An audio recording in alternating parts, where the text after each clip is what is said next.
The NBA trade rumor mill goes through Phoenix right now, with the Suns desperately trying to add Jimmy Butler to their flawed roster in an attempt to contend in the West this season, but have they completely ruined their team in the process? Quote, "We don't have a relationship. There is no chaos or bringing that to this team. They already have plenty of it."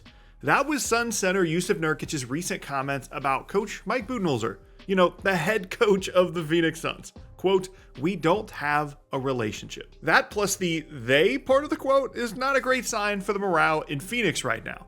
This is a team that is on the clock with Kevin Durant and Devin Booker, and everything that happens over the next few months into the postseason will have a massive impact on the future of their franchise, and they have guys on the roster basically quitting. Now, to be fair, Nurkic has reason to be upset. Coach Bud benched both Nurkic and Bradley Beal a few weeks ago, a move that many people speculated was in an effort to get Beal to waive his no-trade clause, which would then allow the Suns to trade for Jimmy Butler, which at the time made some sense. Beal has a no-trade clause and no real reason to want to leave the Suns for a worse situation, so trying to make him mad enough to leave the team could work, I guess. But the problem with that is, what if the Butler trade just doesn't happen? What if Miami doesn't like what the Suns are offering, or the Suns can't get Beal to waive his no-trade clause? And this is just their team, an unhappy Beal, an unhappy Nurkic, and a very average team with no chance of contending. Was it worth essentially sabotaging their team just for a chance at a Butler trade? Well, obviously not, but we aren't quite there yet. For Nurkic specifically, if he's still on the team past the deadline, I'd be pretty shocked. The Suns can attach a first-round pick to him to get something in return elsewhere, and they already added Nick Richards to be their new starting five anyway, and he's been really good for them. The Beal thing, on the other hand, gets pretty weird. If he doesn't waive his no-trade clause, he's not going anywhere. That's why it was so crazy that the Wizards gave him the no-trade clause in the first place when they signed him to an already massive extension, and now the Suns are paying for it. However, if this gamble of benching Beal does pay off and he does agree to be traded, a new option has emerged that could be pretty interesting. The Chicago Bulls have entered the conversation as a real option to take on Beal's contract in a deal that would send Zach LaVine to the Suns, and it's a trade that actually makes a lot of sense. One of the reasons that Beal is so hard to trade is because his contract is massive and still runs for a few more seasons, but that isn't a problem for the Bulls. They're going to undergo a multi-year rebuild regardless and just want to stack draft assets, which the Suns have more of now due to a trade they made with the Jazz last week. And they already have LaVine on the books for a slightly cheaper deal that runs the same length as Beal, so taking back a similar contract and getting some draft picks is a great trade for Chicago. The problem, of course, is getting Beal to agree to this. Does he want to basically go back to a similar situation that he was in with the Wizards for years and leave behind Durant and Booker in Phoenix just to go to Chicago? It seems possible, but unlikely. Speaking of unlikely, the Jimmy Butler situation with the Suns seems to just keep getting worse and worse. Not long ago, when they made that trade with the Jazz, it seemed like a Butler deal was imminent, with the Bucks emerging as a possible landing spot for Beal. In that scenario, the Heat would end up with Chris Middleton plus some assets, a fourth team like the Pistons would get assets to take on some salary, and the Suns would finally land Jimmy Butler. However, the momentum behind that structure appears to have fizzled out, likely because either the Heat don't like the assets they're getting back, or how complicated the deal is for the Bucks salary-wise, or because Beal doesn't want to waive his no-trade clause, or honestly, a combination of all three. And that's why Jimmy Butler is still a member of the Heat. This is an unbelievably complicated situation. It's clear what the Suns and Butler want, but at what point does each side just move on for the sake of the team? Especially considering the Suns situation with Nurkic and Beal. And let us not forget, the Suns are not a good basketball team as currently constructed anyway. Even with the changes made by Coach Bud benching both Beal and Nurkic, they've yet to look anything like a contender at any point this season after a hot start to the year. Injuries obviously play a big part in that, specifically with Kevin Durant missing time, but Coach Bud was brought in as the Suns' third coach in 3 seasons after both Monty Williams and Frank Vogel were fired to truly unlock the talent on this team. They've taken more threes, a Coach Bud specialty, but other than that have largely looked like the same team that they've been for most of the Durant-Booker era.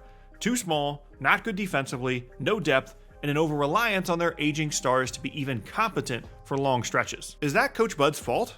Not really. This roster is unbelievably flawed and has been from the moment they traded for Durant. but Suns owner Matt Ishbia seems to be the only person in the league that hasn't noticed. After a second round exit in the first half season with Durant after acquiring him at the deadline, the Suns fired Monty Williams, brought in Frank Vogel, and made the Beal and Nurkic trades using what little pick swap and second round draft assets they had left in the process. And last year, in the first year with that group, they got destroyed by the Timberwolves in the playoffs and once again made a coaching change and more aggressive win now moves and are now trying to change things again with a possible Butler trade. At every point, their answer has been to go even more all in, to trade more future pieces, to make changes, and none of it has worked. Honestly, I have to kind of respect how committed ownership appears to be to winning at all costs. There are no half measures here. No risk is too big. Money is no object. Just an all-out pursuit of winning, despite 100 different things telling you that it's just not going to happen with this group. But they might have finally gone a step too far with this Butler situation. And the sad thing for Suns fans is they actually had a championship-worthy group. They were 2 wins away from an NBA title in 2021 against, ironically, Coach Bud and the Bucks, with a team that couldn't look more different from the roster that they have now. Paul, Booker, Bridges, Johnson, and Ayton with some depth off the bench, that team nearly led them to a title before Giannis just completely took over that series. Then the following year with the same team, they had one of the best regular season records that we've seen in recent memory before Luka Doncic ended that era of Suns basketball as well. Then they traded away every starter on the team other than Booker in pursuit of the team that they have now. And of course, it all started with the Durant trade, a trade that, as constructed, the front office did not want to make at the time. It wasn't until the team was sold to new owner Matt Ishbia, who essentially forced the front office to trade everything they could for Durant, that Phoenix truly started down the path that has led them to where they are now. And remember, this isn't a franchise that had a lot of success prior to that 2-year run with Booker and Paul. They had a 4-year stretch in the 2010s where they didn't even win 25 games in a single season once. They had a terrible owner, were one of the worst franchises in the league. Then they went to the bubble in 2020, won every game, traded for Chris Paul, and turned everything around. To go from that to where they are now in just a 4-year span is almost unbelievable, but that might not be the end of the changes in Phoenix. Let's say they can't get Jimmy Butler or Zach LaVine, and Beal is still on the team past the deadline. At that point, their playoff fate is pretty much sealed.